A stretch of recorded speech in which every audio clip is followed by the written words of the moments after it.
अस्सलाम वालेकुम dear students, welcome back to my channel. ये है आपका favourite channel your free academia. Okay बच्चों, आपको जैसे कि पता है कि हम बायोलॉजी 9th क्लास की बुक को स्टडी कर रहे हैं और हमने 5 क्लासिफिकेशन जो है वो स्टार्ट की है। बच्चों आज हम डिस्कस करेंगे वायरसेस के बारे में। जैसे मैंने आपको कल भी बताया था कि हम थोड़ी सी डिटेल में इसको पढ़ेंगे कि वायरसेस क्या होते हैं, इनको किस कैटेगरी के अंदर रखा जाता है। सबसे पहले अगर बच्चों बात की जाए कि वायरसेस आपके पास लिविंग क्रिएचर है या फिर नॉन लिविंग है, ये सबसे बड़ा एक क्वेश्चन है बायोलॉजिस्ट के जहन में, माइक्रोबायोलॉजिस्ट के जहन में, कि हम इनको लिविंग गिने या फिर नॉन लिविंग। बच्चों वायरसेस की जो कैरेक्टरिस्टिक्स होते हैं वो इनको लिविंग के अंदर भी रखते हैं और नॉन लिविंग के अंदर भी रखते हैं। मींस कि ये बॉर्डर लाइन के ऊपर होते हैं। ना तो आप इनको कंप्लीटली लिविंग कह सकते हो और ना ही आप इसको कंप्लीटली नॉन लिविंग कह सकते हो। मींस कि इन बिटवीन होते हैं लिविंग ऑर्गेनिजम्स के और नॉन लिविंग ऑर्गेनिजम्स के। अगर बच्चों हम इनके नॉन लिविंग कैरेक्टरिस्टिक्स की बात करें सबसे पहले, तो बच्चों इनका नॉन लिविंग कैरेक्टरिस्टिक जो सबसे ज़्यादा मशहूर है कि ये सेल्स नहीं होते हैं। ठीक है, उसके अलावा सेल्स के अलावा ये किसी भी स्टिमुलस को रिस्पोंड नहीं करते हैं। जैसे ह्यूमंस जो होते हैं, ठीक है, वो स्टिमुलस को रिस्पॉन्ड करते हैं ना, कि सपोज हमें कोई टच करता है तो हम उसको रिस्पॉन्स करते हैं आगे से। ठीक है, कोई हमसे बात करता है तो हम उसको आगे से रिस्पॉन्ड करते हैं। अपने सराउंडिंग के अंदर कोई भी चीज़ हमें जो हिट, अगर कोई हिट करती है, कोई चीज़ हमें कोई कुछ कहती है तो हम उसको आगे से रिस्पॉन्स करते हैं। ठीक है, तो ये करते हैं, ये अपने स्टिमुलाई को रिस्पॉन्ड नहीं करते हैं। बच्चों आप लोगों ने देखा होगा कि नॉन लिविंग जो ऑर्गेनिज्म होते हैं, नॉन लिविंग थिंग्स जो होती हैं, वो क्या करती हैं, वो अपना खाना जो होती हैं वो खुद नहीं बनाती हैं। Don't make food. ठीक है, वायरसेस जो होते हैं वो सिर्फ और सिर्फ क्या करते हैं, खाना अंदर लेकर जाते हैं। अगर बच्चों हम इनके लिविंग कैरेक्टरिस्टिक्स की बात करें और उसके अलावा नॉन लिविंग के अंदर एक और इनका फीचर आता है, ये क्रिस्टलाइन नेचर के होते हैं।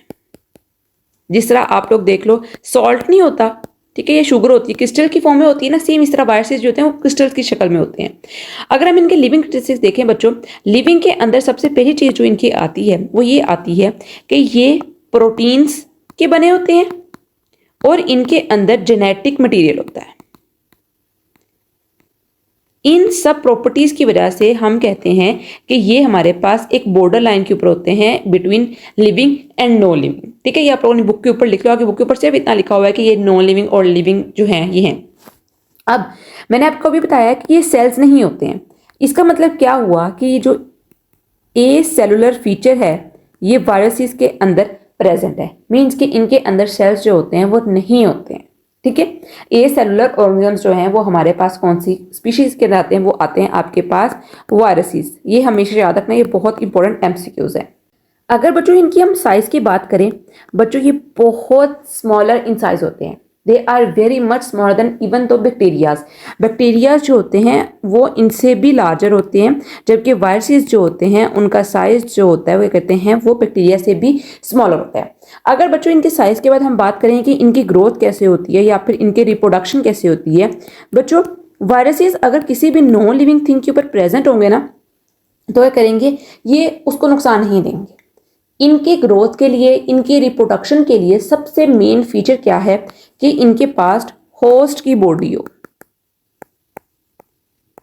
आपने होस्ट और पैरासाइट का रिलेशन पढ़ा हुआ है ना। पैरासाइट क्या होता है, जो कि होस्ट की बॉडी के अंदर आता है, ठीक है, वहां से खुराक लेता है, वहां पर रहता है, वहां पर रिप्रोड्यूस करता है।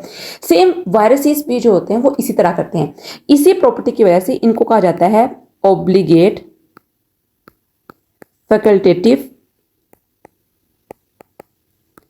पैरासाइट्स, या अपनी बुक पे लिख सकते हो।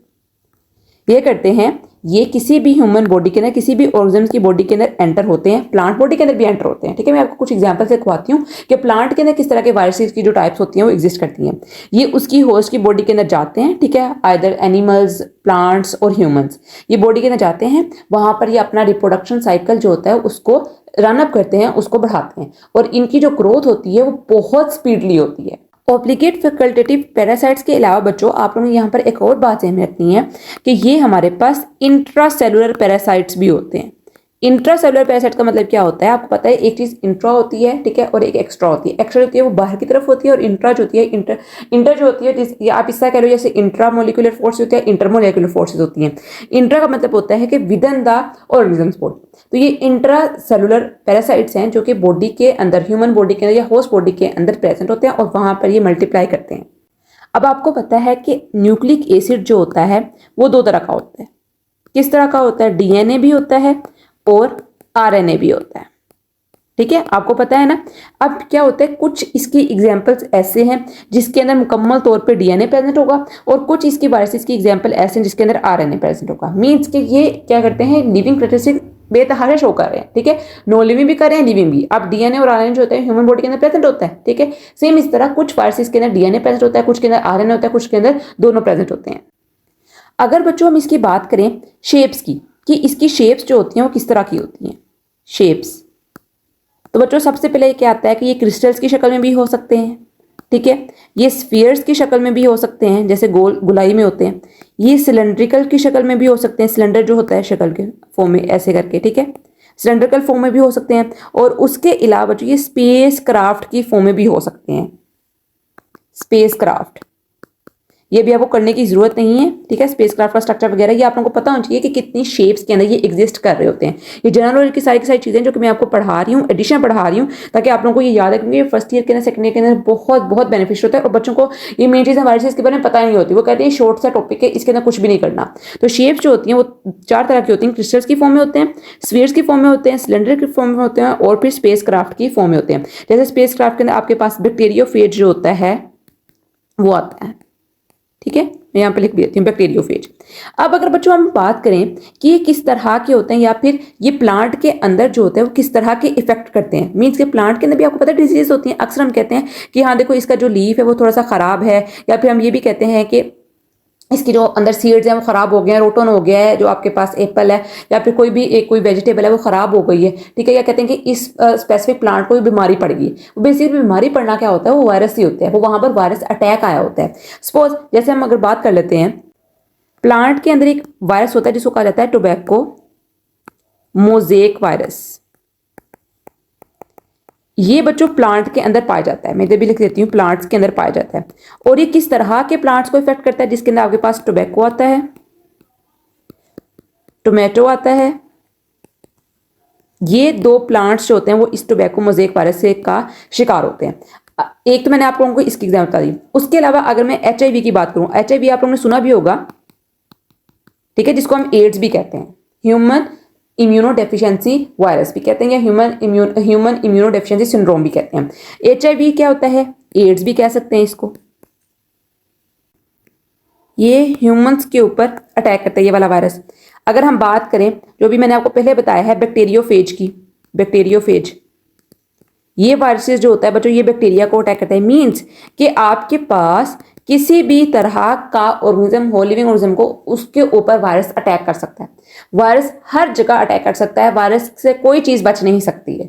वायरस ने हर जगह अटैक करना है, वायरस ने हर बॉडी में जाके मल्टीप्लाई होना है। ठीक है, उसकी स्पेसिफिक कंडीशन होती है, बॉडी टेम्परेचर इंक्रीज करे तो वायरस बहुत तेजी से मल्टीप्लाई करते हैं। ठीक है, और वायरस का जो रिप्रोडक्शन टाइम होता है वो बहुत ज्यादा होता है एज कम्पेयर टू बैक्टीरियाज।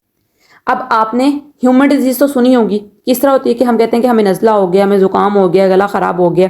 तो बेसिकली क्या होता है, ये सारे के सारे क्या होते हैं, ये वायरल इन्फेक्शन होते हैं। जब हम कहते हैं कि किसी के सामने छींटी मारनी, स्नीजिंग नहीं करनी है, क्या होता है कि आपके जो नोस्ट्रिल्स होते हैं वहां से जो आपका सारा का सारा स्लाइवा निकलता है, या फिर आपके नोस्ट्रिल से जो भी सारा म्यूकस निकलता है वो एयर के थ्रू ट्रेवल करता है, उसके अंदर वायरसेस होते हैं, वो अगले बंदे तक जाता है। ठीक है, और उसको फिर डिजीज लगती है। अब देखिए जैसे कोरोना वायरस आया था, वो क्या था, वो एक वायरल इन्फेक्शन था। ठीक है, कोविड-19 का जो वायरस था वो कोरोना वायरस आया था। ठीक है, वो एक वायरल इन्फेक्शन था, हमने उन चीज़ों को टच नहीं करना, वो हमारे लंग्स को जाके इफेक्ट कर रहा था वायरस। और बहुत इंपॉर्टेंट बात आप लोगों ये रखनी है कि वायरस का ट्रीटमेंट कुछ भी नहीं होता।